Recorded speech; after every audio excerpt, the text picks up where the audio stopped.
الحمد لله رب العالمين والصلاة والسلام على سيد الأنبياء والمرسلين وعلى آله وصحبه أجمعين. أما بعد فقد قال الله تبارك وتعالى في القرآن المجيد والفرقان الحميد: أعوذ بالله من الشيطان الرجيم بسم الله الرحمن الرحيم. يا أيها الذين آمنوا كتب عليكم الصيام كما كتب على الذين من قبلكم لعلكم تتقون. وقال النبي صلى الله عليه وسلم: من لزم الاستغفار جعل الله له من كل ضيق مخرجا ومن كل هم فرجا ورزقه من حيث لا يحتسب. صدق الله مولانا العظيم وصدق رسوله النبي الأمي الكريم ونحن على ذلك من الشاهدين والشاكرين والحمد لله رب العالمين. محترم و مکرم سامعین کرام، عزیز دوستوں اور ایمان والے بھائیوں، شعبان المعظم کا مہینہ ختم ہو رہا ہے، آخری چند دن باقی رہ گئے ہیں اور رمضان المبارک کا برکتوں والا، رحمتوں والا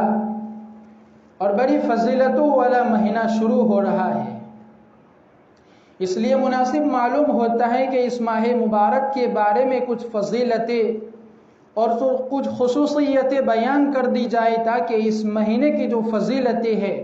اور جو خصوصیتیں ہیں وہ ہمیں معلوم ہو جائے اور ہمیں اس کی قدردانی کرنے کی، اس کے لیے تیاری کرنے کی اور اس میں ترغیب اور کچھ رغبت ہمیں مل جائے۔ چنانچہ مشکات شریف میں، اسی طرح صحیح ابن خزیمہ، ابن حبان وغیرہ میں حضرت سلمان فارسی رضی اللہ تعالیٰ عنہ کی روایت ہے کہ رسول اکرم صلی اللہ علیہ وسلم نے شعبان کی آخر تاریخ میں ہم لوگوں کو وصیت فرمائی کہ تمہارے اوپر ایک ایسا مہینہ آ رہا ہے جو بڑا مبارک مہینہ ہے، اور اس مہینے میں ایک رات یعنی کہ شب قدر جو 1000 مہینوں سے بھی زیادہ فضیلت رکھتی ہے وہ آ رہی ہے۔ اس کے بعد رسول اللہ صلی اللہ علیہ وسلم نے فرمایا کہ اللہ تبارک و تعالی نے اس کے روزوں کو فرض کیا ہے اور اس کی رات میں قیام کرنے کو یعنی کہ تراویح کی نماز کو ثواب کی چیز بنایا ہے۔ جو شخص اس مہینے میں نیکی کر کے اللہ تبارک و تعالی کا قرب حاصل کرے، اللہ تبارک و تعالی کی رضا حاصل کرے، وہ ایسا ہے جیسا کہ اس نے غیر رمضان میں کوئی فرض ادا کیا ہو۔ اور جو شخص اس مہینے میں کوئی فرض ادا کرتا ہے تو وہ ایسا ہے جیسا کہ اس نے غیر رمضان میں 70 یعنی کہ 70 فرائض ادا کیے ہو۔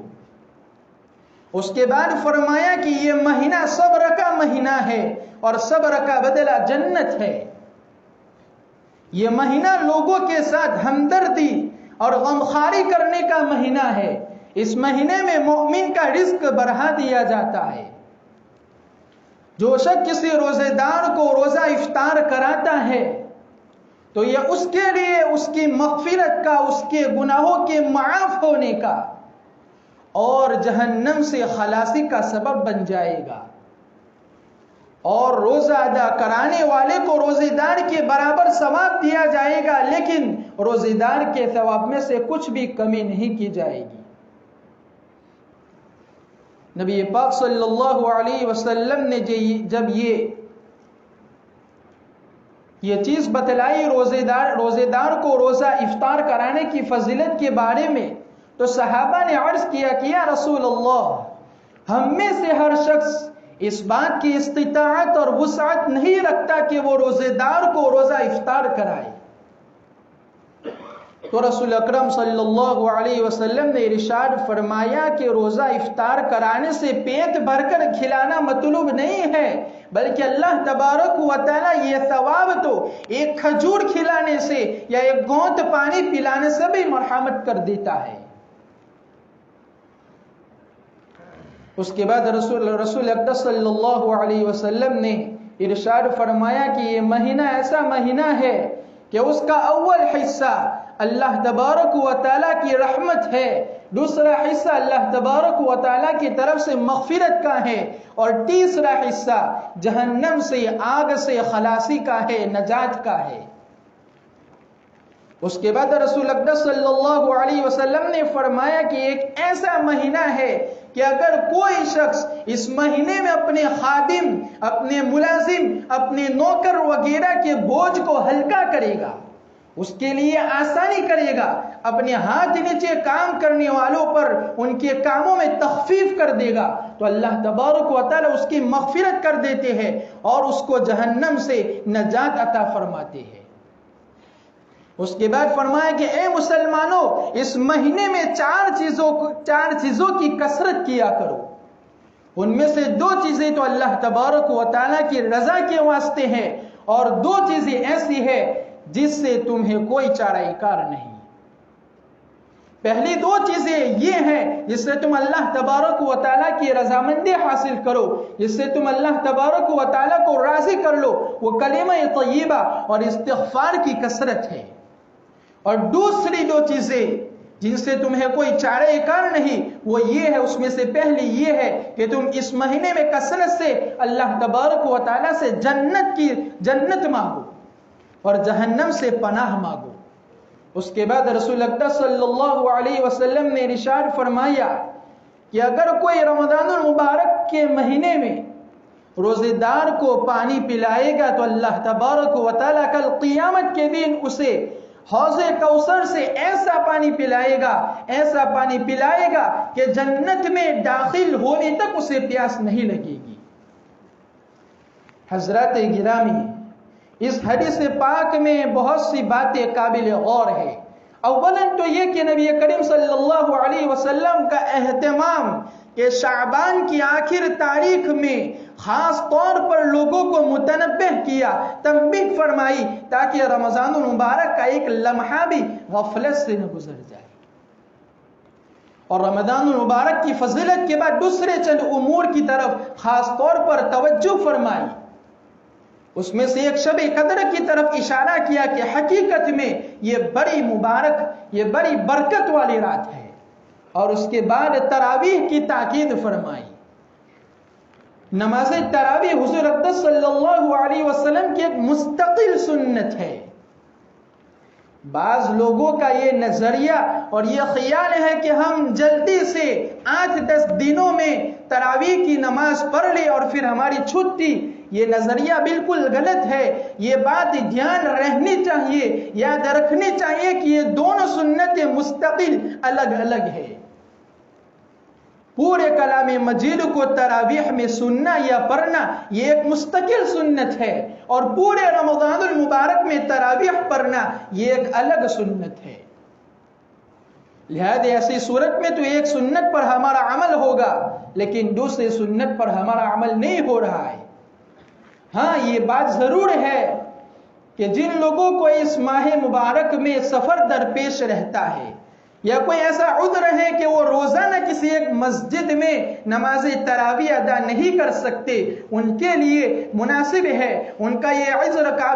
قابل قبول ہے کہ وہ چند دنوں کے اندر 8 یا 10 دنوں میں پورا قرآن مجید سن لے، تاکہ وہ پورا قرآن مجید سننے سے محروم نہ ہو جائے۔ لیکن اس کے باوجود دوسرے دنوں میں جہاں بھی ان کو موقع ملے، جہاں بھی ان کو وقت ملے، تراویح کی نماز تو ضرور پڑھنی ہے۔ تو یہ بات دھیان میں رہنی چاہیے کہ تراویح پڑھنا اور تراویح میں کلام مجید سننا یا پڑھنا یہ دونوں مستقل الگ الگ سنتیں ہیں۔ اگر ہم چند دن میں نماز تراویح میں کلام مجید سن لیں گے اور پھر ہم تراویح کی نماز نہیں پڑھیں گے تو ایک سنت پر تو ہمارا عمل ہوا لیکن دوسری سنت پر ہمارا عمل نہیں ہوگا۔ حضور اقدس صلی اللہ علیہ وسلم نے روزہ اور تراویح کی نماز کی فضیلت بیان کرنے کے بعد عام فرائض اور نفل کی طرف خصوصی طور پر اور اس کا اہتمام کرنے کی طرف ہمیں متوجہ فرمایا اور اس کی جانب اشارہ فرمایا کہ اس مہینے میں ایک نفل نیکی کا ثواب دوسرے مہینوں کے فرض کے برابر ہے، اور اس مہینے میں ایک فرض کا ثواب دوسرے مہینوں میں 70 فرائض یعنی کہ 70 فرائض کے برابر ہے۔ اب ہمیں غور کرنا چاہیے، ہمیں رمضان المبارک میں ہماری عبادتوں کی طرف ہمیں توجہ کرنی چاہیے کہ ہم سے اس مہینے میں فرائض کا کتنا اہتمام ہوتا ہے اور ہمارے نوافل میں کتنا اضافہ ہوتا ہے۔ دوستو اور بزرگوں، واقعی یہ مہینہ بڑا برکت والا مہینہ ہے۔ اللہ تبارک و تعالی نے اسی مہینے میں ساری آسمانی کتابیں نازل فرمائی۔ چنانچہ قرآن مجید لوح محفوظ سے سمائی دنیا تک اسی مہینے میں اللہ تبارک و تعالی نے نازل فرمایا، اور پھر وہاں سے حسب موقع ضرورت کے مطابق حضرت جبریل علیہ السلام نے 23 سال کی مدت میں نبی کریم صلی اللہ علیہ وسلم پر جیسی جیسی ضرورت پیش آئی اس کو نازل کیا۔ حضرت ابراہیم علیہ السلام کے صحیفے بھی اسی مہینے کی پہلی یا تیسری رمضان کو عطا ہوئی۔ حضرت داؤد علیہ السلام کو زبور اسی مہینے کی 11 یا 12ویں رمضان کو عطا ہوئی۔ اسی طریقے سے حضرت موسیٰ علیہ السلام کو تورات جو کتاب ملی وہ بھی اسی مہینے کی 6 رمضان المبارک کو ملی، اور حضرت عیسیٰ علیہ السلام کو جو انجیل ملی وہ بھی اسی مہینے کی 12ویں یا 13ویں رمضان المبارک کو ملی۔ تو اس سے معلوم ہوا کہ اس مہینے کا تعلق کلام مجید کے ساتھ بڑا زیادہ ہے، اس کا تعلق بہت زیادہ اسی وجہ سے بزرگان دین سے منقول ہے کہ اس مہینے میں کثرت سے تلاوت قرآن کریم کا اہتمام کرنا چاہیے، اور اس کا اندازہ ہم اس بات سے لگا سکتے ہیں کہ خود نبی کریم صلی اللہ علیہ وسلم اس مہینے میں قرآن کریم کا دور کیا کرتے تھے۔ احادیث مبارکہ میں آتا ہے کہ جبریل علیہ السلام بھی قرآن کریم سناتے تھے، اور نبی کریم صلی اللہ علیہ وسلم بھی حضرت جبریل علیہ السلام کو قرآن کریم سنایا کرتے تھے۔ تو معلوم ہوا کہ اس مہینے کا تعلق، اس مہینے کا ربط قرآن رمضان المبارک سے بہت زیادہ ہے۔ حضرت سلمان فارسی رضی اللہ تعالیٰ عنہ کی اس طویل حدیث میں نبی کریم صلی اللہ علیہ وسلم نے اس مہینے کے کچھ خصوصی آداب اور خصوصیتیں بھی ذکر فرمائی۔ آپ نے فرمایا کہ یہ مہینہ صبر کا مہینہ ہے اور صبر کا بدلہ جنت ہے، یعنی کہ اگر روزہ کی وجہ سے اگر ہمیں کوئی دشواری اور کوئی تکلیف پیش آتی ہے تو ہمیں اسے ذوق اور شوق کے ساتھ برداشت کرنا چاہیے، جیسا کہ روزے میں بھوک اور پیاس وغیرہ ہمیں لگتی ہے۔ اسی طریقے سے اگر رات کے قیام میں یعنی کہ تراویح میں اگر ہمیں کوئی پریشانی ہوتی ہے تو ہمیں اسے بشاشت کے ساتھ قبول کرنا چاہیے، برداشت کرنا چاہیے، اسے زحمت نہیں سمجھنا چاہیے، ورنہ یہ بڑی محرومی کی بات رہے گی۔ نبی کریم صلی اللہ علیہ وسلم نے اس کے بعد فرمایا کہ یہ غمخواری کا، ہمدردی کا مہینہ ہے، یعنی کہ غرباء اور مساکین کے ساتھ ہمدردی کا، غمخواری کا اور خیر خواہی کرنے کا مہینہ ہے کہ اگر ہمارے دسترخوان پر ہم افطاری کے لیے اپنے لیے 10 چیزیں خریدتے ہیں، 10 چیزیں تیار کرتے ہیں، تو 2-4 چیزیں ان غرباء کے لیے، ان مساکین کے لیے بھی ہمیں تیار کرنی چاہیے۔ ایسا نہ ہو کہ ہمارے دسترخوان پر تو قسم قسم کے کھانے ہو اور قسم قسم کی نعمتیں ہو، لیکن غرباء اور مساکین کی حالت یہ ہو کہ وہ پانی کے ذریعے سے روزہ افطار کر رہے ہو۔ تو نبی کریم صلی اللہ علیہ وسلم نے اس کی طرف بھی ہمیں متوجہ فرمایا، اور حدیث پاک میں رسول اللہ صلی اللہ علیہ وسلم نے روزہ افطار کرانے کی بھی بڑی فضیلت بیان فرمائی ہے۔ چنانچہ حدیث پاک میں آتا ہے کہ رسول اللہ صلی اللہ علیہ وسلم نے ارشاد فرمایا کہ جو شخص حلال کمائی سے کسی روزے دار کو افطار کراتا ہے تو رمضان کی ہر رات میں فرشتے اس کے لیے رحمت کرتے ہیں، اور شب قدر میں خود حضرت جبرائیل علیہ السلام اس پر رحمت بھیجتے ہیں۔ اور ابن حبان کی روایت میں یہ بھی ہے کہ حضرت جبرائیل علیہ السلام خود شب قدر میں اس آدمی سے مصافحہ کرتے ہیں، اور مزید اضافہ کرتے ہوئے اس میں لکھا ہے کہ جس شخص سے حضرت جبرائیل علیہ السلام مصافحہ کرتے ہیں اس کی علامت یہ ہے کہ اس کے دل میں رقت اور نرمی پیدا ہو جاتی ہے اور اس کے آنکھوں سے آنسو بہتے ہیں۔ نبی کریم صلی اللہ علیہ وسلم نے اس کے بعد فرمایا 4 چیزوں کی کثرت کا ہمیں حکم دیا۔ اس میں سے پہلی چیز کلمہ طیبہ ہے کہ اس مہینے میں کلمہ طیبہ کی کثرت سے اس کا ورد اور اس کا ذکر کرنا چاہیے۔ مشکات شریف میں ابن مسعود رضی اللہ تعالیٰ عنہ کی روایت ہے کہ حضرت موسیٰ علیہ السلام نے اللہ تبارک و تعالیٰ سے درخواست کی، اللہ تبارک و تعالیٰ سے عرض کیا کہ اے باری تعالیٰ مجھے کوئی ایسی دعا بتلا دیجئے جس کے ذریعے سے میں تمہیں یاد کیا کروں۔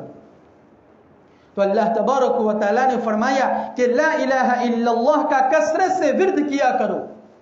تو حضرت موسیٰ علیہ السلام نے عرض کیا کہ اے باری تعالیٰ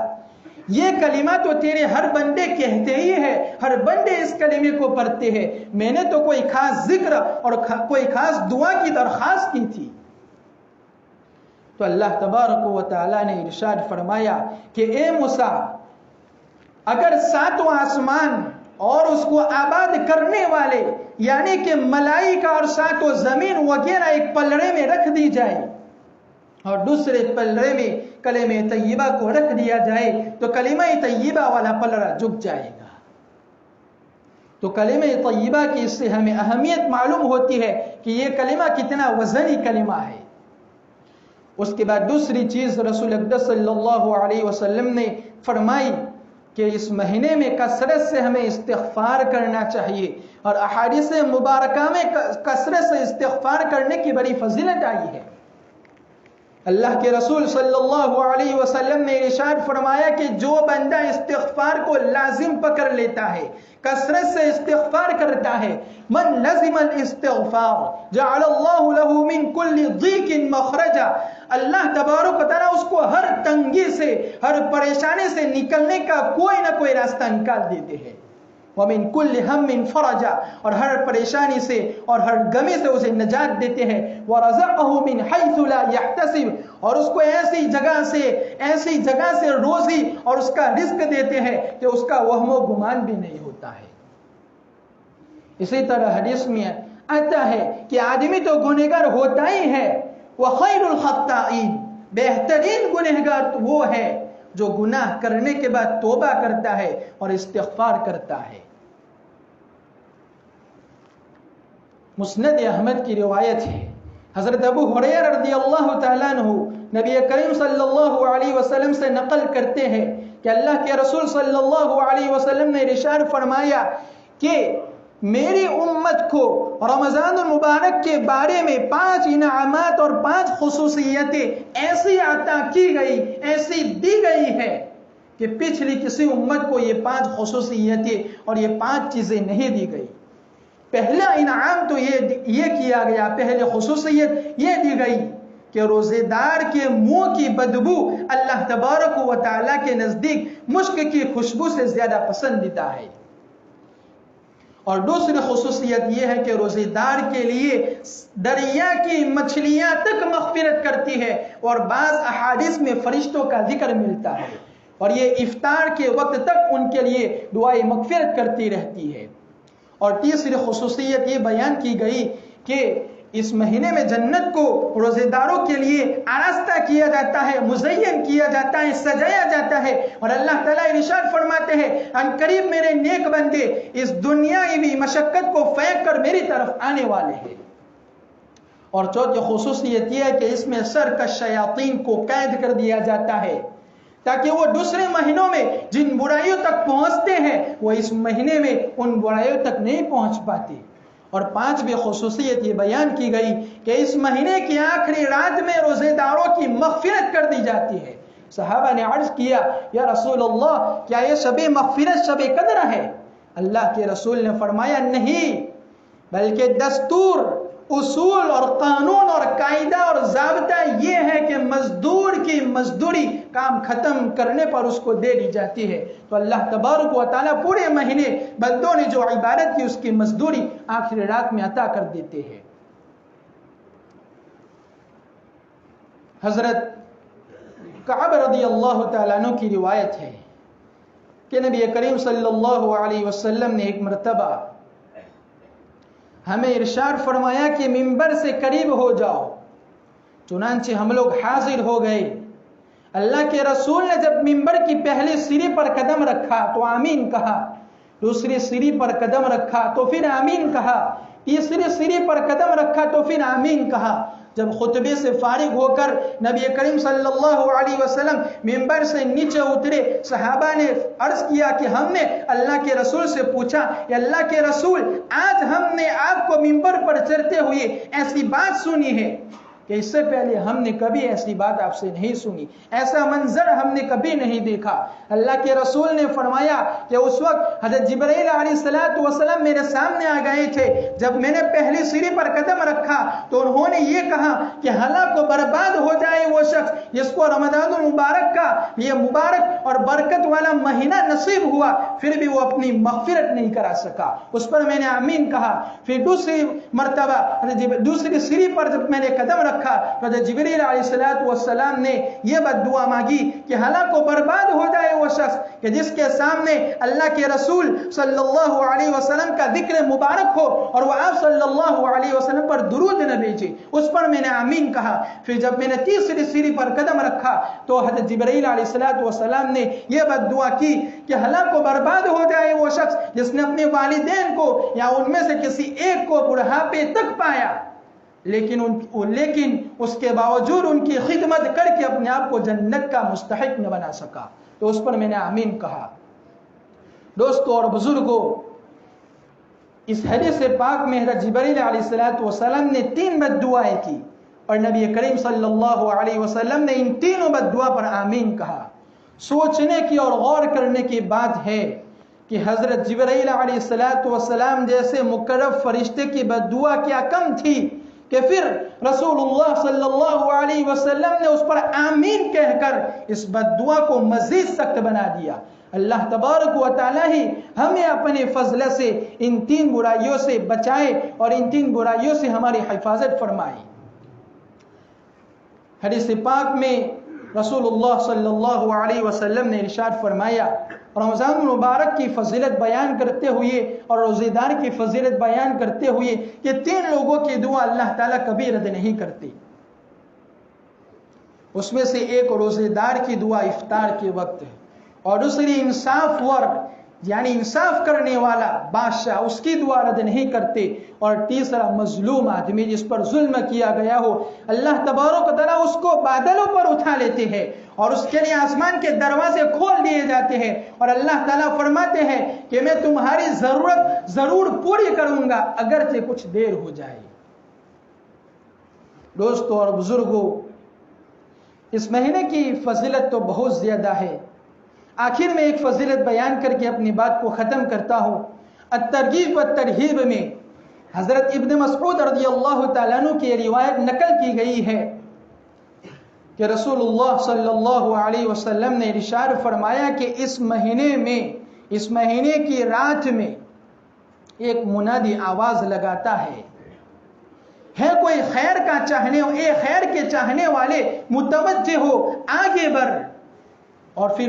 وہ منادی پکارتا ہے، اے برائی کے طلبگار بس کر اپنی آنکھیں کھول۔ اس کے بعد وہ ندا دیتا ہے، پکارتا ہے کوئی توبہ کرنے والا کہ اس کی توبہ قبول کی جائے، ہے کوئی مغفرت کا چاہنے والا کہ اس کی مغفرت کر دی جائے، ہے کوئی سوال کرنے والا کہ اس کے سوال کو پورا کر دیا جائے۔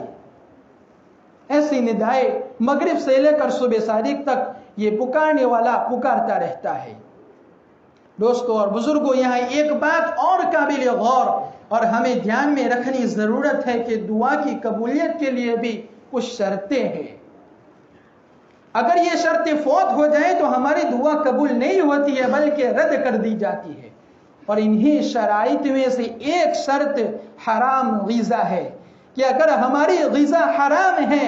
تو ہماری دعا قبول نہیں ہوتی ہے بلکہ ہماری دعا رد کر دی جاتی ہے. حدیث پاک میں رسول اللہ صلی اللہ علیہ وسلم نے ارشاد فرمایا کہ بہت سے پراگندہ حال، بہت سے پریشان اللہ تبارک و تعالیٰ کی بارگاہ میں ہاتھ اٹھاتے ہیں اور یا رب کرتے ہیں، لیکن ان کا کھانا حرام، ان کا پینا حرام، ان کا لباس حرام، کہاں سے ان کی دعا قبول ہو سکتی ہے؟ تو ہمیں ان شرائط کی طرف بھی توجہ دینے کی ضرورت ہے. اللہ تبارک و تعالیٰ سے دعا کرے کہ اللہ تبارک و تعالیٰ ہمیں اس ماہ مبارک کی صحیح قدردانی کرنے کی، اس کی تیاری کرنے کی اور صحیح طریقے سے اس کا استقبال کرنے کی توفیق عطا فرمائے. آمین. وآخر دعوانا الحمدللہ رب العالمین.